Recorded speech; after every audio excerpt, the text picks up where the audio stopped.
February 14, 1943. Oflag VIIB, Eichstätt, Bavaria. Captain Douglas Bader stood in the narrow corridor of Block 4 watching German guards escort a new prisoner toward the registration office. The man walked with his head down, shoulders collapsed inward, eyes fixed on the stone floor 3 feet ahead. Bader had seen this posture before. It was the look of someone who had already surrendered inside. The new arrival was Flight Lieutenant Peter Stevens, shot down over Hamburg 6 days earlier. 23 years old, RAF Bomber Command, first operational tour. He'd spent 4 days in Dulag Luft Interrogation Center where Luftwaffe intelligence officers had questioned him in shifts. No physical torture, just isolation and psychological pressure. Endless questions about squadron numbers, aircraft types, bombing targets, navigation procedures. Stevens had given only name, rank and service number as required by the Geneva Convention, but the interrogation had broken something in him anyway. Bader watched Stevens shuffle past without looking up. The German guards didn't need to push him or threaten him. He moved like a man who understood that resistance was pointless, that survival meant compliance, that hope was a luxury prisoners couldn't afford. This was the first victory the Germans won without a single blow struck. They took a man's belief that his actions mattered. After that, the fence and the guards were almost unnecessary. Oflag VIIB held 1,800 British and Commonwealth officers in a compound originally designed for 600. The facility occupied former Bavarian infantry barracks surrounded by 2 parallel fences topped with barbed wire. Guard towers stood at each corner equipped with searchlights and machine guns. The perimeter was patrolled by guards with dogs 24 hours daily. Escape was theoretically possible but practically suicidal. 3 prisoners had tried in the past 8 months. All 3 were captured within 48 hours and sent to punishment camps. Most prisoners accepted this reality quickly. They settled into routines designed to pass time without drawing attention. Morning roll call at 6 o'clock. Breakfast of black bread and ersatz coffee. Work details or education classes. Lunch of thin soup. Afternoon free time spent walking circuits around the compound or sitting in barracks. Dinner identical to lunch. Evening roll call at 1800 hours. Lights out at 2200 hours. The routine was deliberately monotonous, designed to drain resistance through sheer tedium. But for some prisoners the physical confinement was manageable.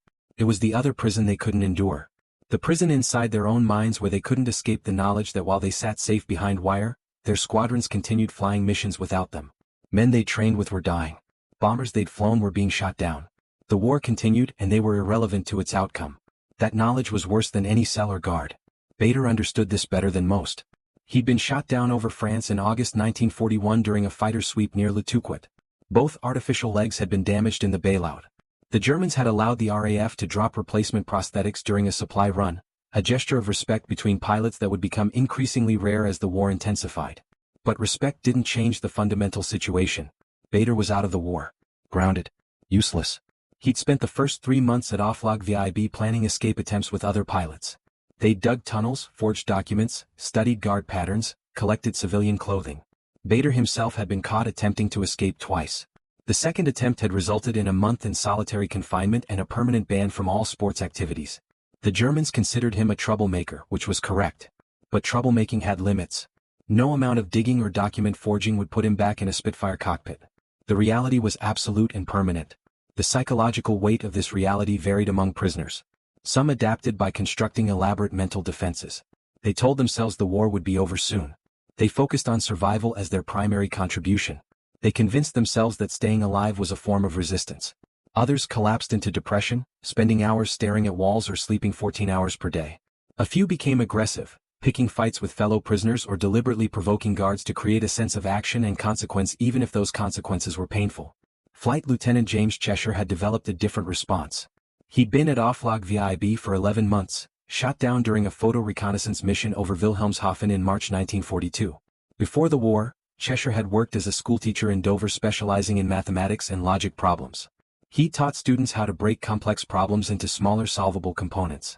This approach had made him an effective navigator and bombardier. It also made him unsuited to the passive acceptance most prisoners eventually adopted. Cheshire spent his first 6 months studying the psychology of the guards and fellow prisoners. He noticed patterns. Guards who worked morning shifts were more alert but also more irritable. Evening guards were tired but less attentive. Prisoners who received letters from home showed measurably improved morale for approximately 3 days afterward. Prisoners who went 2 weeks without mail began exhibiting withdrawal symptoms and depression. The camp operated according to predictable rhythms and responses. Cheshire began to wonder if those rhythms could be manipulated. The problem was communication. The Germans permitted prisoners to send 1 letter and 2 postcards per month. All correspondence was read by censors who blocked any information about camp conditions, guard routines, or prisoner morale. The mail system was designed to maintain contact with home while preventing any exchange of operationally useful information. Prisoners couldn't coordinate with other camps. They couldn't send intelligence to Allied command. They couldn't even share morale-boosting messages that contradicted German propaganda about humane treatment and adequate conditions. This communication blockade was more effective than physical isolation. Without information exchange, each prisoner became an individual unit disconnected from any larger structure or purpose. The Germans understood this principle. 1,000 isolated men were easier to control than 1,000 men who believed they were part of an organized network working toward shared goals. The censorship system was the real fence, the one that kept prisoners mentally imprisoned even when they walked freely within the compound. Cheshire's insight was simple. If the Germans controlled all formal communication channels, then meaningful communication would require channels the Germans couldn't see or control. Not codes hidden in letters which censors actively searched for. Not verbal messages during brief exercise periods outside the wire. Something more subtle. Something that operated in plain sight but carried meaning only prisoners could interpret. On November 3, 1942, Cheshire sat at a table in the mess hall watching a new group of prisoners arrive from Stalag Luft 3. They entered the compound looking disoriented and defeated, exactly like Stevens would look 3 months later. But one man in the group caught Cheshire's attention. Squadron leader Roger Hilton walked with his head up, made eye contact with guards, and stopped at the gate to study the layout of the compound before entering. Small differences but significant ones. This man had not accepted the psychological surrender most prisoners experienced during initial capture and interrogation. Cheshire approached Hilton that evening during free time. They exchanged the standard prisoner greeting, name, service, and aircraft. Hilton had flown Wellingtons with 149 Squadron, shot down over Bremen on October 8. He'd spent 3 weeks at Stalag Luft where interrogators had tried everything from fake Red Cross officials to threats of military tribunal. Hilton had given nothing beyond his service details. Cheshire recognized the type. This was someone who would refuse to quit fighting even when fighting seemed impossible. The Germans think we're defeated, Cheshire said quietly while they walked along the fence. Most of the men here have accepted that assessment. Have you? Hilton asked. No. But acceptance isn't the problem. It's the isolation. Every man here is fighting his own private war with his own mind. We're not a unit. We're not an organization. We're 1,800 individuals who happen to be in the same place. Can that be changed? If we could communicate. Not just talk but coordinate. Share information. Maintain morale. Make the Germans understand we're still operational even if we can't fly. Hilton considered this for a moment. They control all communication channels. The ones they can see. But there are signals they can't censor. What kind of signals? Cheshire stopped walking and turned to face Hilton directly. Signals hidden in plain sight. Signals that only mean something if you know what to look for. This conversation marked the beginning of what would become the most sophisticated covert communication system developed in any German POW camp during the war. It wouldn't involve codes or ciphers. It would involve something simpler and more powerful. A shared language of gestures, positions, and patterns that allowed prisoners to exchange information, coordinate resistance, and maintain organizational structure while the Germans watched without understanding what they were seeing. The first signal was accidental. Cheshire noticed it on November 8 during morning roll call. Captain Robert Marsh stood in formation with his hands clasped behind his back, but his right thumb pressed against his left palm in a specific way that created a triangular gap between his thumb and index finger. Cheshire had seen this exact hand position before. His father had used it when lecturing about mathematics, an unconscious gesture that indicated he was thinking through a complex problem. Marsh wasn't thinking through a mathematics problem. He was standing at attention waiting for guards to count prisoners. But the gesture was there, repeated 3 times over the course of a 5-minute roll call. Cheshire filed the observation away and continued watching other prisoners. Over the next 2 weeks, he catalogued 47 distinct hand positions, body postures and facial expressions that prisoners unconsciously displayed during roll call and other formal assemblies. Most were meaningless, random fidgeting or habitual movements. But 6 positions appeared repeatedly among specific prisoners. Marsh's triangular hand clasp. Lieutenant Davies' habit of touching his right earlobe. Captain Wilson's way of standing with his weight shifted entirely to his left foot. These weren't random. They were patterns. Cheshire approached Marsh during exercise period and asked directly, "The hand position you used during roll call. The triangle with your thumb. When did you start doing that?" Marsh looked confused. "I don't know what you're talking about." "During roll call this morning. Your right thumb against your left palm." Marsh thought about it then nodded slowly. "My grandfather did that. He was a barrister. Used to press his thumb against his palm when he was reviewing case law in his head. I must have picked it up from him." "You do it when you're thinking." "I suppose so, yes." What were you thinking about this morning? Marsh's expression changed. He understood where this was leading. I was thinking about whether the new tunnel under Block 7 would reach beyond the wire before the ground froze. We're running out of time. Cheshire smiled. And everyone who knows about the tunnel was watching you make that gesture without realizing it. The insight was profound. Prisoners were already communicating through unconscious signals that carried meaning about their internal state and concerns. The signals were invisible to guards because guards had no context to interpret them. A German officer watching Marsh press his thumb against his palm saw meaningless fidgeting. A prisoner who knew about the tunnel saw evidence that Marsh was focused on timing and logistics. The same physical gesture carried different information depending on the observer's knowledge base. Cheshire spent the next month developing a systematic approach. He met privately with Hilton, Marsh, and 6 other prisoners who had demonstrated independent thinking and resistance to psychological surrender. They met in groups of 2 or 3 during exercise periods, walking circuits around the compound while appearing to engage in casual conversation. The Germans permitted this because it seemed harmless. Prisoners needed some social interaction to prevent complete psychological breakdown. During these meetings, Cheshire proposed a framework. They would develop a limited vocabulary of intentional signals based on natural human gestures that guards would dismiss as nervous habits or unconscious movement. Each signal would carry a specific operational meaning. The signals would only be used during formal assemblies when prisoners were organized in formations that allowed multiple men to observe the same gesture simultaneously. This would enable information distribution to large groups without any verbal exchange or written documentation. The first 5 signals were chosen for their simplicity and natural appearance. Each was derived from a gesture people commonly made when thinking, nervous, or standing at attention for extended periods.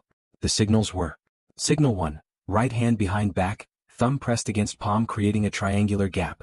Meaning, tunnel work progressing on schedule. Signal 2, right hand touching right earlobe briefly, then returning to attention position. Meaning, guards have increased surveillance, suspend all sensitive activities for 24 hours. Signal 3, weight shifted entirely to left foot, right foot slightly forward. Meaning, new intelligence received from incoming prisoners, will share details during next authorized meeting. Signal 4, brief rubbing of left wrist with right hand during attention stance. Meaning, Red Cross parcels arriving within 48 hours, prepare distribution system. Signal 5, hands clasped in front of body at waist level instead of at sides during attention. Meaning, request immediate meeting with senior officer regarding urgent matter. These 5 signals became operational on December 1, 1942. Cheshire distributed the meanings to 23 prisoners during individual conversations over a 2-week period. Each prisoner was instructed to observe roll calls carefully and to never react visibly to signals they observed. The system required absolute discipline. Any obvious response to a signal would alert guards that covert communication was occurring. The first test came on December 4. Lieutenant Davies observed Captain Wilson shift his weight to his left foot during morning roll call. This was Signal 3, indicating new intelligence from incoming prisoners. Davies waited until evening exercise period, then approached Wilson during their normal walking circuit. Wilson explained that 3 new prisoners from Stalag Luft I had arrived the previous day with information about increased Allied bombing accuracy over German industrial targets. The intelligence was vague but morale-boosting. It suggested the war was progressing favorably even if prisoners couldn't see direct evidence. Davies passed this information to 4 other prisoners over the next 36 hours using casual conversation during authorized social periods. Each of those 4 prisoners passed it to 3 or 4 others. Within 1 week, 75 prisoners knew about the improved bombing accuracy. Their morale improved measurably. They stood straighter during roll call. They engaged more actively in education classes and exercise activities. The Germans noticed the change but attributed it to better weather and recent Red Cross deliveries. They had no indication that their prisoners were operating a coordinated communication network right in front of them. The signal system expanded rapidly. By January 1943, the vocabulary included 19 distinct signals covering tunnel operations, guard movements, incoming mail patterns, Red Cross delivery schedules, and morale support messages. The prisoner network grew to include 127 men organized in a cellular structure where each man knew only 5 or 6 others in the system. This prevented compromise if any individual prisoner was interrogated or turned informant. The signals weren't perfect. Misinterpretations occurred. On January 19, Captain Marsh made Signal 1 indicating tunnel progress during morning roll call. Lieutenant Henderson interpreted it as Signal 5 requesting an urgent meeting. Henderson approached Marsh during lunch, which created a brief moment of confusion before they clarified the mistake. They established a secondary confirmation system. If a signal seemed urgent or unusual, it required confirmation through casual eye contact during the next authorized assembly. This reduced misinterpretation while maintaining security. The Germans remained oblivious. Their intelligence officers monitored prisoner correspondence, interviewed informants, and observed all formal activities. But they were looking for codes, written messages, and verbal exchanges. They couldn't conceive that prisoners were exchanging detailed operational information through hand positions and weight shifts during roll call. The system operated in the cognitive blind spot created by the Germans' assumption that they controlled all communication channels. Squadron leader Hilton took the system one step further in February. He proposed adding emotional content to the signals. Not just operational information but psychological support. He developed 3 new signals specifically designed to convey solidarity and shared purpose. Signal 20, brief nod with eye contact during roll call, meaning, "I see you, we're still together." Signal 21, slight forward lean during attention stance, meaning stay strong, we haven't forgotten why we're here. Signal 22, shoulders squared with deliberate precision, meaning, I'm fighting today, join me. These emotional signals transformed the system from an intelligence network into something larger. They created a sense of shared identity and active resistance even during the most routine and monotonous activities. When prisoners made these signals during roll call, they were telling each other that the war wasn't over, that they hadn't quit, that every day of maintained morale and organizational discipline was a victory the Germans couldn't see or prevent. Flight Lieutenant Stevens, the man Bader had watched shuffle into camp in February with his head down and hope extinguished, learned the signal system within 2 weeks of arrival. On February 26, he stood in formation during evening roll call and saw Captain Cheshire make signal 21, the slight forward lean indicating stay strong, we're still here. Stevens felt something shift inside him. He wasn't alone. These men around him weren't defeated. They were fighting the only way they could with the only weapons available to them. His posture straightened slightly. His eyes lifted from the ground. A German guard noticed the change and assumed the new prisoner was finally adjusting to camp routine. The guard was wrong. Stevens had just joined a resistance organization that operated in plain sight using weapons the guards couldn't confiscate because they couldn't see them. By March 1943, 284 prisoners at Oflag VIIB used the signal system daily. They exchanged information about tunnel progress, guard movements, mail patterns, and morale support during every roll call and organized assembly. The Germans counted their prisoners twice daily and saw nothing unusual. Men stood at attention, shifted their weight occasionally, made small fidgeting movements with their hands. All perfectly normal behaviors for people standing in formation for extended periods. The guards had no idea they were watching a sophisticated communication network operate in real time. The operational impact was substantial. Tunnel work under Block 7 accelerated because workers received advance warning about guard patrols through Signal 2. Prisoners coordinated Red Cross parcel distribution more efficiently using Signal 4 to alert the entire camp about incoming supplies 48 hours before official German announcements. Morale remained higher than in other camps because Signal 21 and Signal 22 provided daily psychological reinforcement that prisoners were part of an active organization, not isolated individuals. But the most significant consequence was strategic. The signal system enabled prisoners to maintain command structure and operational discipline without any visible hierarchy or leadership that Germans could identify and suppress. Captain Cheshire and squadron leader Hilton were not appointed leaders. They were nodes in a distributed network where information flowed through multiple pathways simultaneously. If the Germans had arrested Cheshire and placed him in solitary confinement, the system would have continued operating through other prisoners who knew the signals. This made the network nearly impossible to disrupt. The Germans did suspect something was happening.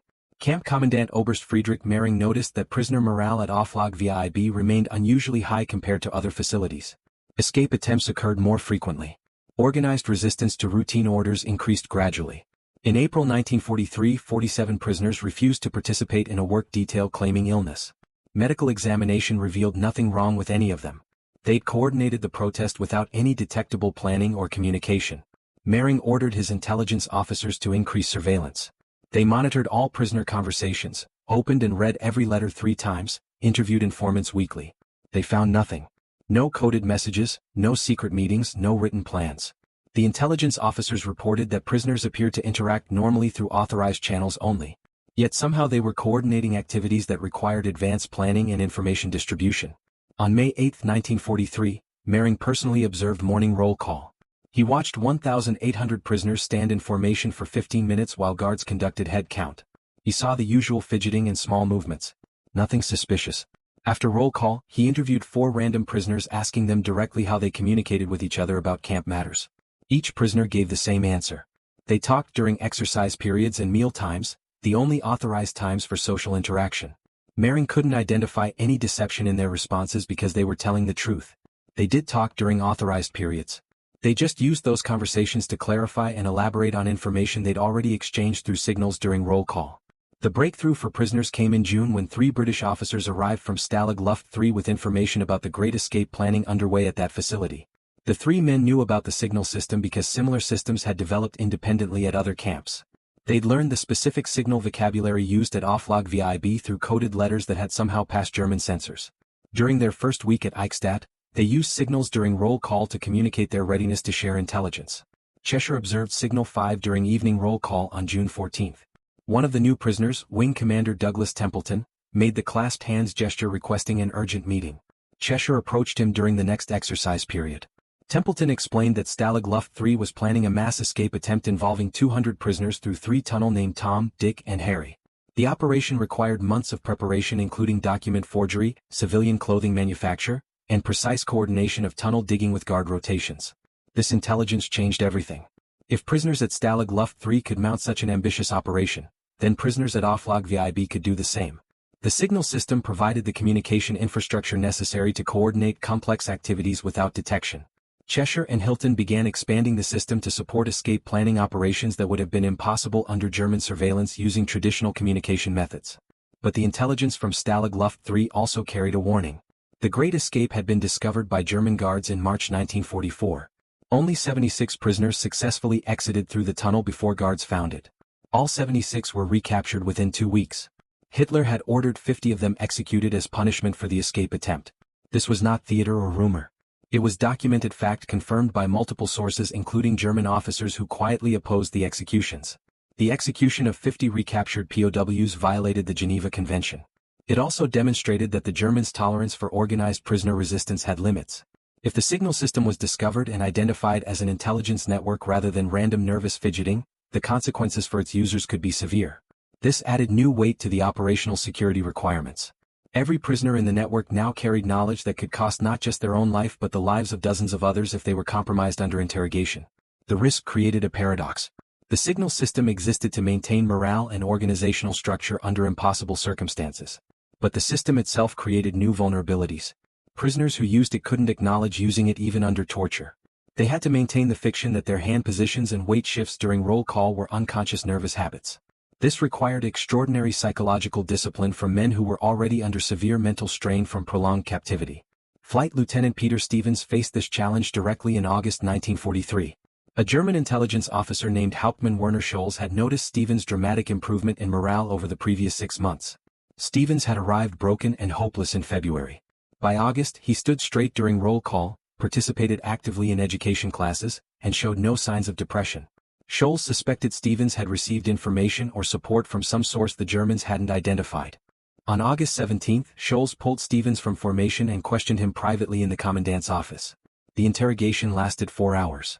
Scholz asked about Stevens' communications with other prisoners, his participation in any organized activities, his awareness of escape planning or resistance operations. Stevens gave truthful but incomplete answers.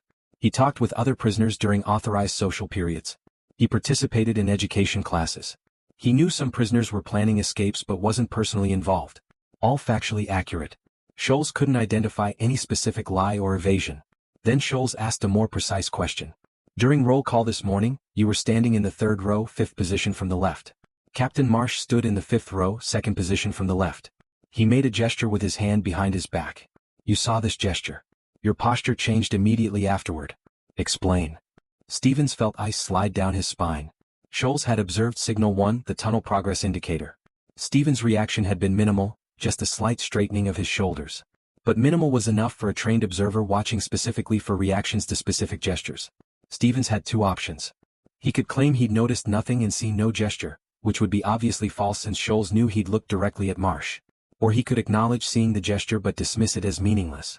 Captain Marsh fidgets during roll call, Stevens said carefully. Many of us do.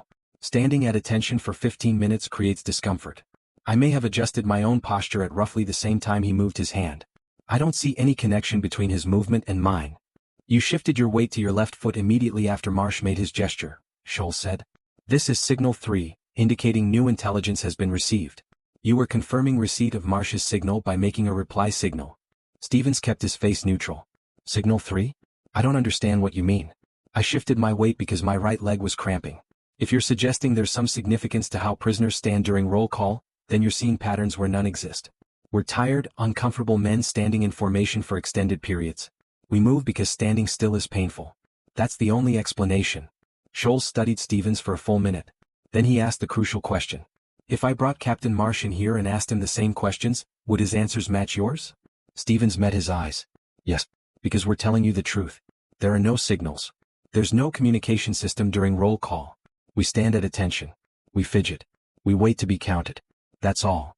Scholes dismissed Stevens without further questions. But the interrogation had revealed a critical vulnerability. The Germans didn't need to understand the signal system to disrupt it. They only needed to observe that specific prisoners reacted to specific gestures made by specific other prisoners. Pattern analysis could identify the network structure even without cracking the code. This was a threat the prisoners hadn't anticipated when designing the system. Cheshire and Hilton held an emergency meeting that evening with 8 senior prisoners in the network. They discussed Scholes's interrogation of Stevens and the implications for operational security. The conclusion was uncomfortable but necessary. The signal system had grown too large and too active. With 284 prisoners using 22 distinct signals multiple times daily, the statistical probability of German observers detecting patterns had become unacceptably high. They needed to reduce the visibility of the system while maintaining its functionality. The solution was elegant. Instead of eliminating signals entirely, they would reduce signal frequency and limit signals to specific contexts where prisoner reactions would appear natural. Signal 1 indicating tunnel progress would only be used during evening roll call when prisoners were tired and more likely to shift posture for comfort reasons. Signal 2 warning about increased guard surveillance would be split into 2 separate signals made by different prisoners at different times during the same roll call, requiring observers to connect information from multiple sources. Emotional support signals like Signal 21 would only be used during special occasions like Red Cross deliveries when improved morale would seem natural. These changes were implemented immediately.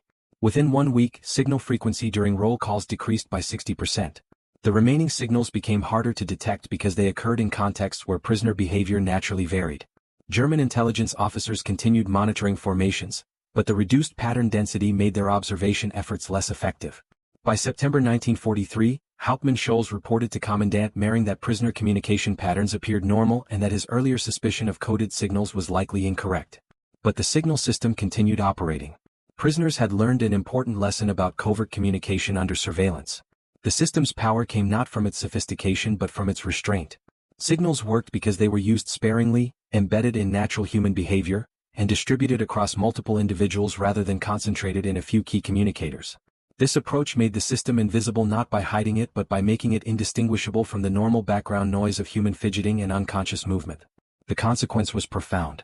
For 2 years, German guards at Oflag VIIB believed they maintained total control over prisoner communication while prisoners operated a sophisticated intelligence network right in front of them during every roll call. The guards saw the signals hundreds of times. They just never understood what they were looking at. This was not a failure of German intelligence or surveillance capability. It was a demonstration that human communication operates on multiple levels simultaneously, and that control over obvious channels doesn't guarantee control over all channels. On April 16, 1945, American troops from the 14th Armored Division liberated Oflag VIIB. The prisoners had known liberation was coming for 3 weeks through a combination of Red Cross reports, observation of German guard behavior, and signals exchanged during roll calls. When American tanks rolled through the gate, 1,623 prisoners were standing in formation waiting for them. The Germans had fled the previous night taking most records and equipment with them. Captain Douglas Bader greeted the American commander and provided a complete roster of all prisoners including their service details, medical conditions and locations within the camp. The American officer was impressed by the organizational precision. Most liberated POW camps experienced chaos during the first hours of freedom as prisoners overwhelmed makeshift administration systems.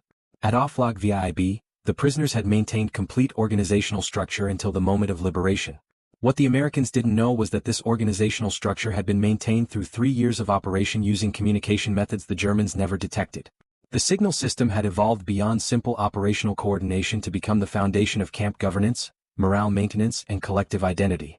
Prisoners had used signals to coordinate education programs, distribute resources, resolve disputes, plan escapes, and maintain military discipline despite being incarcerated for years.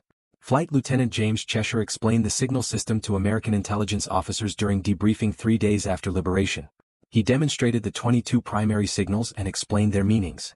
He described how the system had operated in plain sight throughout the war while German guards watched without comprehension. The intelligence officers recognized the significance immediately. This wasn't just a clever trick developed by bored prisoners. It was a sophisticated counterintelligence technique that could be taught to aircrew as part of survival training. Within 6 months, the signal system developed at Oflag VIIB became part of standard SEER training. This stands for Survival, Evasion, Resistance and Escape. The training program for downed aircrew. Pilots learned the basic hand positions and postures that could be used to communicate covertly during captivity. They learned the principles of signal design, using natural gestures, reducing pattern visibility, distributing communication across multiple individuals.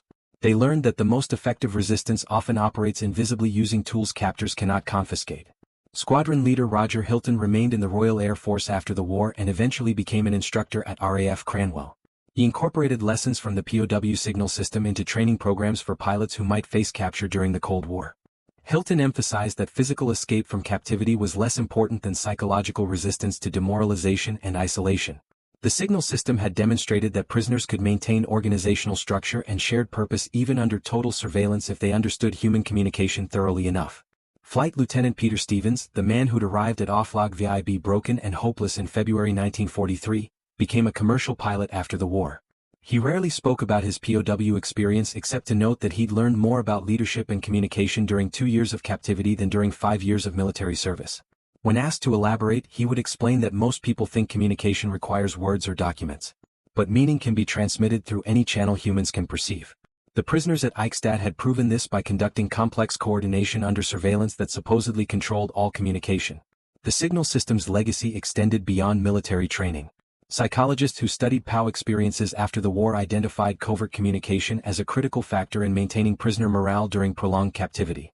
Prisoners who believed they were part of an organized group with shared purpose showed significantly better psychological outcomes than prisoners who felt isolated and disconnected. The signal system had provided that sense of organization even when prisoners had no formal command structure or authority. This insight influenced how Western militaries approached POW training in subsequent decades. Instead of focusing primarily on escape techniques, SEER programs emphasized psychological resilience and covert organization methods. Prisoners were taught to look for natural opportunities to create communication channels that captors couldn't monitor.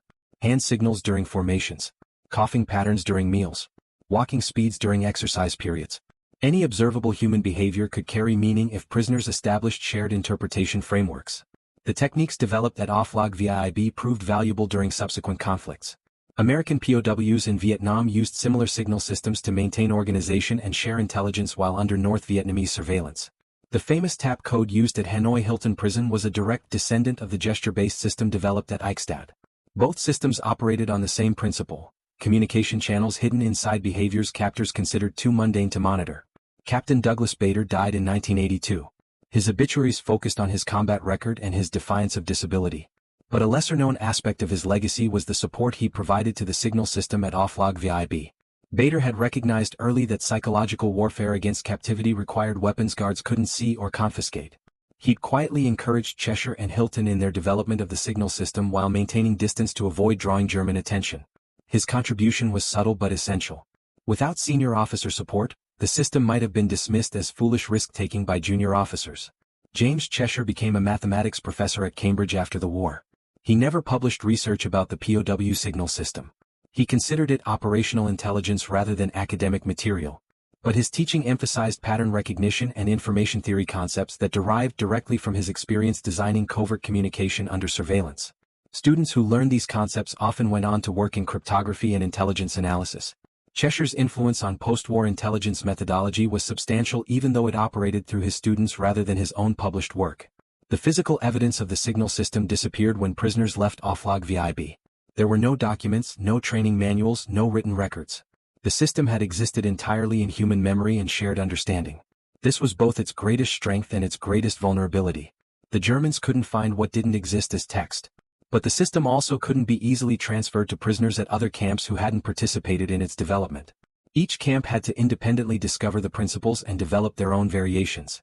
This pattern of independent discovery suggests something important about human communication under constraint. When formal channels are blocked, people instinctively create informal channels using whatever tools remain available. The prisoners at Oflag VIIB weren't uniquely clever. They were responding to universal human needs for connection, coordination, and shared purpose. Similar signal systems appeared at other POW camps throughout the war.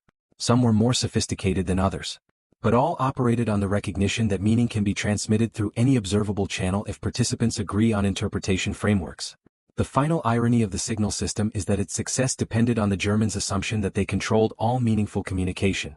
If German intelligence officers had understood that hand positions during roll call could carry operational information, they would have monitored those positions obsessively. The prisoners' advantage came from operating inside their captors' cognitive blind spots. This suggests a broader principle about security and surveillance. Total control over obvious communication channels creates a false sense of comprehensive monitoring while invisible channels operate undetected. On September 15, 2018, a small plaque was installed at the former site of Oflag VIIB in Eichstätt. The facility had been demolished in 1948 and the land returned to civilian use. The plaque commemorates the prisoners who were held there during the war. It doesn't mention the signal system. That history remains known primarily to military historians and intelligence professionals who study covert communication techniques. But the legacy persists in training programs in SEER methodology, in the understanding that resistance to captivity requires psychological as much as physical tools. The prisoners at Oflag VIIB demonstrated that humans can maintain organization and purpose under surveillance that theoretically controls all communication. They did this not through heroic dramatic defiance but through subtle systematic exploitation of natural human behavior. Their weapon was simple. They communicated through channels their captors never thought to monitor because those channels looked too ordinary to carry meaning. The signal system was a gesture, a shift of weight, a position of hands. Small movements that meant nothing to guards who watched without understanding. But to prisoners who knew what to look for, these movements were language. They were organization. They were resistance that operated invisibly until the moment it succeeded. On the morning of April 17, 1945, the day after liberation, Captain Cheshire stood in what had been the roll call formation area of Oflag VIIB. American jeeps and supply trucks moved through the compound. Former prisoners gathered belongings and prepared for repatriation flights. The barracks looked different without German guards watching from towers. Cheshire caught squadron leader Hilton's eye across the empty formation area. Without speaking, Cheshire made signal 22. Shoulders squared with deliberate precision. Meaning, "I'm fighting today, join me." Hilton nodded once. The gesture was barely visible. But between them, it carried the weight of 3 years of invisible resistance conducted through signals German guards had watched thousands of times without comprehending. The war was over. The fence was gone. But the language remained, a testament to human capacity for communication that survives any attempt at control. They'd fought with the only weapon prisoners could keep. Not tools or documents or codes that could be discovered and confiscated. Just shared understanding embedded in the subtle vocabulary of human posture and movement. A language visible only to those who knew what it meant. A language the guards never learned because they never realized it existed. The secret signal only prisoners knew wasn't hidden in their barracks or whispered in corridors. It was performed in plain sight during every roll call for 3 years. The Germans counted their prisoners twice daily. They just never understood what else was being counted in those formations. Who was still fighting? Who refused to surrender inside even when surrender seemed inevitable? Who maintained hope through the shared language of small gestures that meant everything to people who had nothing else? That was the signal. That was the victory.